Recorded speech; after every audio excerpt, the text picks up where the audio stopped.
David Clavière, je suis le directeur d'un organisme qui s'appelle le CNAPS, le Conseil national des activités privées de sécurité, qui est l'organisme régulateur de la sécurité privée.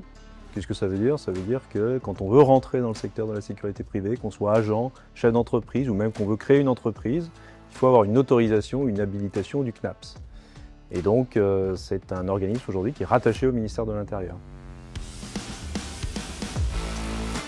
Comme directeur du CNAPS, je suis en train de changer complètement mon système d'information. Ce système d'information s'appuie sur deux choses. D'abord un téléservice qui permet à ceux qui veulent rentrer dans la sécurité privée de déposer leur dossier, un certain nombre de pièces justificatives, et puis un back-office qui permet aux instructeurs du CNAPS d'instruire le dossier et de délivrer l'autorisation nécessaire.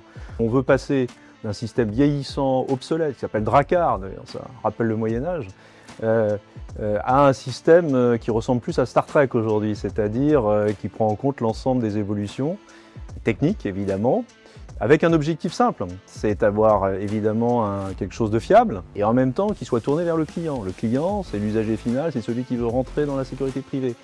C'est d'avoir le système le plus simple pour lui, pour déposer son dossier, le plus intuitif, le plus ergonomique.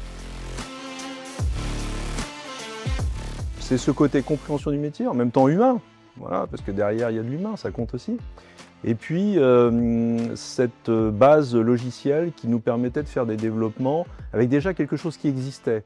Je ne voulais pas partir de zéro, de donner ce projet et puis de se rencontrer un an après, une fois que les développements auront été faits.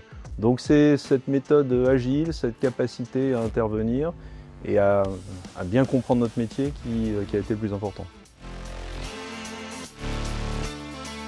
Donc d'abord, la mise en service du nouveau système d'information, c'est déjà le premier défi qu'il faut qu'on relève. Après, comme toujours, il y a des choses qu'on n'a pas pu faire, il y a des choses qu'on a repoussées dans d'autres phases de développement et on va continuer à travailler pour avoir la meilleure version possible.